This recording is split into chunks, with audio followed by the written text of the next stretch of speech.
இன்றைக்கி மத்தியானம் எங்கள் வீட்டில் என்ன சாப்பாடுன்னு பார்க்கலாம் வாங்க. சுட சுட சோறு, அப்புறம் சாம்பார் வந்து வைக்கிறது எனக்கு கை வந்த கலையாச்சு, அதனால் வச்சாச்சு. அதுக்கப்புறமா வந்து மணத்தக்காளி கீரை முட்டை போட்டு பொரியல் செஞ்சுருக்கிறேன். அப்புறமா வந்து இஞ்சி தீயல்னாலே நாக்கில் எச்சில் ஊறுதுங்க.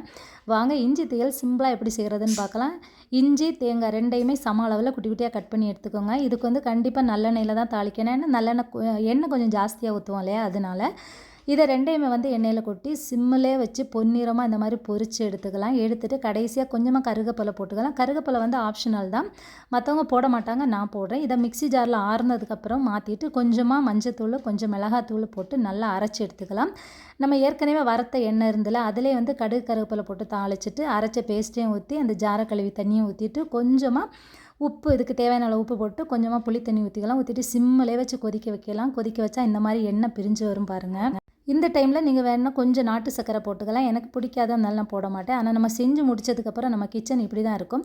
ஒரு டெக்கரேஷன் மோடில் இருக்கும். ரொம்ப சூப்பராக இருக்கும். இதை பார்த்தோன்னா நம்ம சாப்பிட முடியாது. அதனால நம்ம கண்டிப்பாக செஞ்சு சாப்பிட்டுட்டு தொடச்சிக்க வேண்டியதான். அதுக்கப்புறம் ஒரு வேக வச்ச முட்டை, அப்புறம் கொஞ்சம் வெள்ளரிக்காய், அதுக்கப்புறம் ஒரே ஒரு மோர் மிளகா, அவ்வளோதான். உங்கள் வீட்டில் என்ன சாப்பாடுன்னு சொல்லுங்கள். வீடியோ பிடிச்சிருந்தா லைக் பண்ணுங்கள். தேங்க்யூ.